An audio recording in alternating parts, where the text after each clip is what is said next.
how much money are you making right now in passive income? Right now, $9,300 a month. Okay. So what is your goal? my goal is $100,000 a month in passive income from rentals. By when?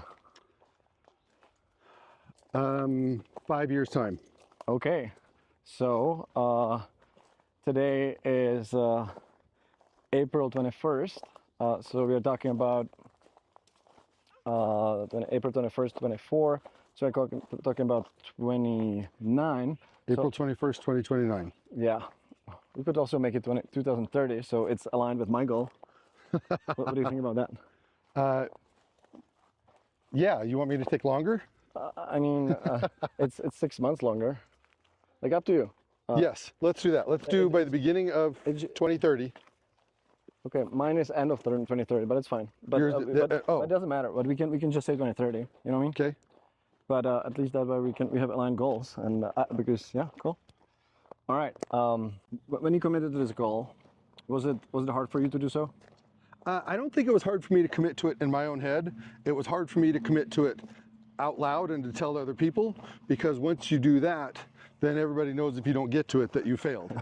And so, you know, nobody wants to be considered a failure. So sometimes you don't want to put your goals out there to other people. But I also think putting it out there makes you more accountable to it. And for me, pushes me a little harder to make sure that I do reach those goals. And it's incentive every day to make sure that you're actually doing what you're supposed to be doing. Right. Well, would you say that making these commitments increases one's motivation to actually achieve those goals? Absolutely. I think it completely, because you know that timeline is coming. And when you know that timeline is coming, you know that you have, you know, if you wait too long to start it, you're not going to get it done. So you got to actually put in the time every day to get to what you're doing. And any day you're not doing it is pushing you farther behind. So I do think there's a lot of accountability when you put it out there and put a timeline on the end of it to actually force yourself to make it happen. All right, well, now our goals are aligned, because my goal is 2030 studios by 2030. Yours is 100K of passive income a month by 2030. So let's go. Let's go. It's a sanctuary. So you committed to a 100K goal, huh? I have, yes. Yeah, and it's actually, committing it to myself is not a big deal, but like we talked about, like putting it out there to other people is what makes it a big deal, you know, because then they'll see your failures if you don't make it, you know. But and if you don't tell anyone and you don't make it, then it doesn't matter, you know. I mean, it matters to you, but you know, of course. But yeah, so anyway, but I think, like we talked about, the accountability for putting yourself out there and saying, hey, I'm going to do this. And I think there's two ways to do it. One, you tell no one your goals and you just stringently go after it. Or you tell everyone your goals so that everyone says like when you see someone, they're like, hey, where you at with it? Or, hey, how you doing? Like if you haven't updated it enough, then people start saying what's going on. And then you're like, oh, okay, yeah, I got it, you know. So then I think for me, it like, okay, it kind of forces that, kind of pushes the envelope a little bit, you know. So, and even like you and I, if I say it out to everyone, like I ask you every time we get together, how you doing with the studios, what's going on? Like it's like I'm questioning you what you're doing. Sure. So if you're not doing anything, you're going to be like, you know, I haven't really been doing anything, and I'm like, what the fuck, you know? So I think it will kind of go both ways now. So like when you're telling me, you're like, hey, where are you at with that? You know, how are you doing? So it's like, what do I say? It's just like, oh, well, I haven't done anything. I'm doing nothing. You know, then then that you kind of get called out all the time, you know. So yeah, so I think both ways work. I think putting it out there more kind of has other people hold you accountable too, you know. And you put out the goal out in the universe, and it can, other people can help you, right? Yeah, like absolutely. It happens to me all the time when someone reaches out and says like, hey, maybe this could help you, right? Yeah, and even like what you and I had talked about a little while ago, one, you can find people that can help you along the way, and two, you might inspire somebody also to push and do more, because somebody will be like, hey, I see what he's doing, so clearly it's capable to be done. For sure. I can do that as well. And it doesn't even have to be in real estate. It could be in anything. You might, you know, whatever you're doing could inspire somebody. push somebody to do something different. Even what you do with Mind Zero inspires me, you know, so that's the thing. So as you're pushing to open more studios and do all that, that inspires me, you know. Well, the thing is that majority of people, they don't have any passive income and they just live paycheck to paycheck and they spend everything that they make. So you showing your path from 10K roughly to 100K, which is 10x in Yes. 7 years, uh, it could really inspire a lot of people. So thank you for doing that. From now on, you're not only working on that goal for yourself, but you're also working on that goal to inspire people around you, including myself. Yeah. So thank you for doing that. Please don't let us down. And also, um, I am really excited to follow your journey, and thank you for the commitment to make everything transparent and public. Yes. Yes. It is challenging. It is difficult. I don't want to do that. Actually, it's not like in my nature to want that or to do that. So a lot of it is a little prodding and pushing from you to. But 1 second, it is in your nature, however, to inspire other people and help other Okay, people. that You are is helping. true. You're like helping almost everybody around you. Okay, yeah, that's true. And, I mean, and don't you think that like to know for people how to make passive income is extremely helpful? I do. Very important. Okay. Absolutely. So Because, would you like you to? said, it is difficult when you're living paycheck to paycheck Yes. and you have no money coming in, and other than what you know, you're spending your time for your money, and we all only have so much time, you know, and so if you're spending all your time for your money, then it limits your free time. Which is something that you've been doing, right? Back then. Yeah, I used to work a trade, so I was always trading my time for my money. If I wasn't working, I made no money. If I went on vacation, I made no money. If I took a day off, I made no money. You know, and so and while it was good and I made decent money doing that, um, there was always that trade-off. You know, if you didn't work, you didn't make money, and I always kind of I wanted more than that. You know, I didn't want to have to always be grinding all the time to make my money. I wanted to find a way that I could make money and have money without having to spend all of my time doing it. That doesn't mean I'm not spending time still. I am spending time finding the right houses, finding the right deals, and doing all that. But once I find it, Right. it works. It kind of works itself after that, you know. Yeah. So tell me a little bit like how exactly, what's your system like? How are you making that passive income? Like, can you break it down to like some easy Yeah. So what? breakdown? So what I do is all mine is in rental houses. Yes. I actually like. How many do you have right now? I have 16 right now, and I like just long-term rentals. It's simple. It's easy. Like a lot of people like doing the short terms, and you can actually make more money doing that. Um, but I just like the ease of just having a long-term rental. It's just then you have steady money. It's not up and down fluctuating between, oh, people have rented it, people didn't rent it, or anything like that. Pretty much they're rented almost all the time, you know. And also legislation issues. Sometimes like Airbnb is shut down. Shut down in a lot of areas and stuff. Yeah. So I don't have to worry about that. So what I do is I search for properties. When I find a property I'm interested in, then I do the research, usually go to the property. Sometimes I've been buying out of state from the state I lived in. So then I would hire a inspector to go look at the property, and I'd have an agent, and then I'd just have them inspect it for me after I put an offer on it. If the offer got accepted, after the inspection, if there was anything big, we'd negotiate or work it. If not, we'd just move forward with it. From there, I have a property manager that does everything for me. And that way I don't have to do the day-to-day stuff, because that again gets into time for money.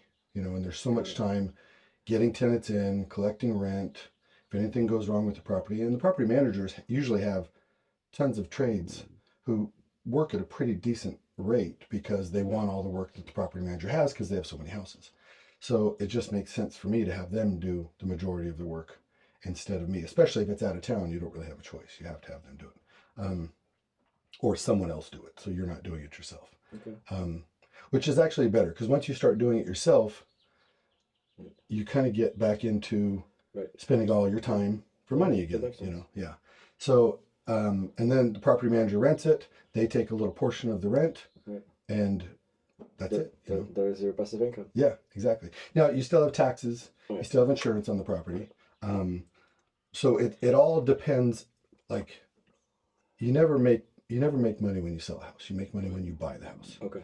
So you either make, even if you're going to flip a house or something like that, you still don't make it when you sell it. You make it when you buy it. You have to buy it right. If you buy it wrong, there's just a no-win situation. Okay. It's the same with buying a house for passive income. If you spend too much for it, you could still get passive income, but you're going to get less. Like, I want so much money for what I'm paying for the house. I want such a return for my money, you know. And so if you pay a whole bunch for a house and you get a small return, right, that doesn't work out very well. So you want to pay less for a house and get a bigger return. Clearly, I mean, that's basic economics. Everybody knows that. So sometimes it's a little hard to find those. Sometimes you got to dig a little deeper. And the other thing too then is relationships with people. Partly that's why also I'm doing this as well, because maybe I'll make more relationships with more people who will bring me houses. Like, real estate agents are good. Lots of times they will get deals before they go on the MLS. They can call you and say, hey, I have this house that's going to come up for sale. You can go bid on it before anybody else, you know, and try and get it ahead of time. So it's all about cultivating relationships, which I actually don't love to do from scratch. Like if I'm friends with someone, I'll cultivate that relationship all day long. But it's hard for me to go cultivate ones with people that I'm not already friends with. That's not my strong suit, you know. But you have to, you know, you got to get out there and do it. So finding agents, finding people, finding good people. That's what it is. Finding good agents, finding a good inspector, finding a good property manager. And if you have the right people doing their job, it makes my job so much easier.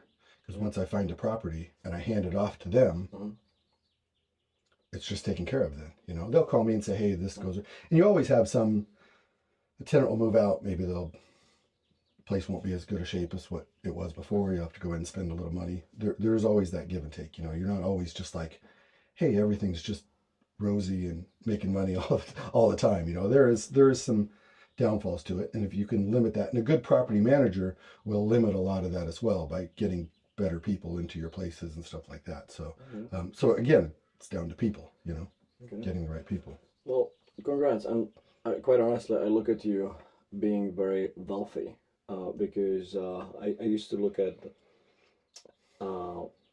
being rich as the primary metric that I was tracking. But being rich to me means that you have a lot of money. But money is no longer the thing that I look at. I look at wealth, which is how much money you have, how much time you have, and how much freedom you have. And when I look at how you live your life right now, you have quite a lot of time and you have a lot of freedom. Like, I see you meeting all the people from your brotherhood. I see you, like, you know, spending time with your kids and spending time with me. Yes. And that's what I consider wealth. So aren't you afraid that once because right now you're roughly at 10K a month and your goal is to get to 100K a month, don't you think it's going to be at the expense of that time or freedom? I have thought about that, because part of me has thought about, okay, once I get to 30,000, am I still going to be as motivated then when I'm making even more money and kind of can live even more comfortably, you know, and have more freedom because I have more money coming in. So that, like, the more freedom you get, sometimes the more you want to take that freedom. But I actually love what I do. That's part of it too. Like, I love real estate. When I was young, I knew I wanted to do that. So I've always loved it. I've always enjoyed it. And still now, even when I buy a house, that's like you talk dopamine hits. That's my big dopamine hit. Like, when I buy a house, it's like, yeah, you know, I got a good deal. I got what I wanted. You know, that's still kind of my big dopamine hit. So I do think when I have more money, I will travel more. But like you said, I'm trying to travel a lot now. You know, I don't travel as much now as I'd like to, but I still travel considerably, you know, because I don't have a lot of bills. I don't have a lot of debt, you know, so it's easy with the money I come in. I'm not wasting a lot of it, you know. So to me, what I'm spending my money on is the time aspect of going to do things. So I think so I already kind of have that time. It is there is that concern, if I have more money, then I'll have more time, then I want to do more. But I still get that rush buying a house even today. Yeah. And so it's one of those things. It's like people say, hey, when do you want to retire? And I don't ever want to retire. Like, I love what I do still. So for me, I'll just keep buying and buying and buying. Hopefully that is the goal, you know? So I think for a little while there was a concern about it. I think more as we talk about it here, and I realize, like I don't know if it's coming through, but I still have a lot of excitement even just talking about buying houses. You know, so it's clearly what brings me a lot of joy and excitement. So I think that was a concern for a while, but I think as we talk about it more now, I think I'm less concerned about it. Now, will I travel a little more? Probably, but I can still buy houses when I'm traveling. Like I said, the location I'm buying houses at now, I bought the first 8 before I'd even been to the city. And then I went to the city for one weekend and then have continued to buy the rest. Now I've since moved there, you know, at least a little bit. You know, I have my stuff there, I guess I should say. But I thought you were living with me. Yeah, well, not quite yet. I just come out to build a sauna, have fun, do cold plunges. Well, actually, speaking of that, I do have. I want to thank you for building my sauna. Absolutely, it was a pleasure. I love it. You know, I love you. Thank you so much. And I have two ways how I want to repay your generosity. So the first one is a gift to you, but also a gift to all the brothers out there from our Modern Day Night Brotherhood. Okay.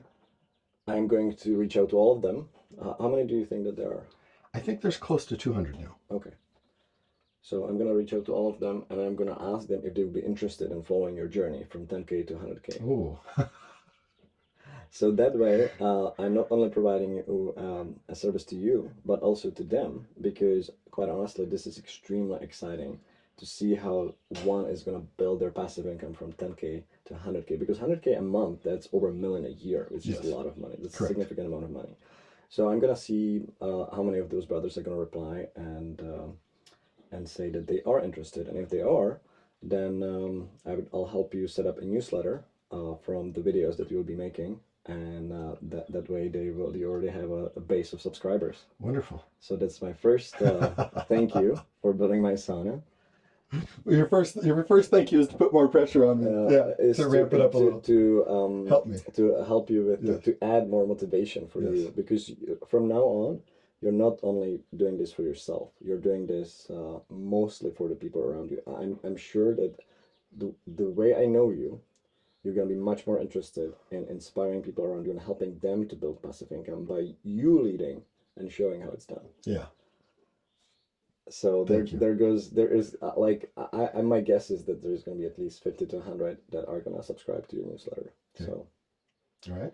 That's number one. And number two is we are going to be doing another 4 a.m. event in Prague. Okay.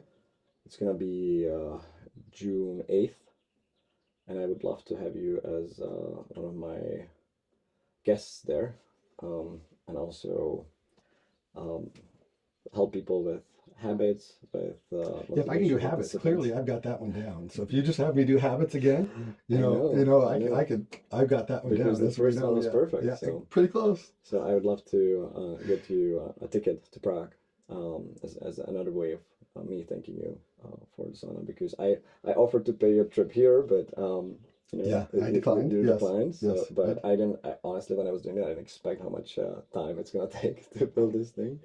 So honestly, it did take a bit of time, but part of it was a lot of it's just when you do something you've never done before like this, just figuring it out. Yeah. And then you always do something wrong, and then you have to undo a little bit to get it right, because sometimes the directions didn't tell me what screws you use where and stuff. So I mean, it was great. It was awesome. And it was pretty easy to put together, because it did come in pieces that went together.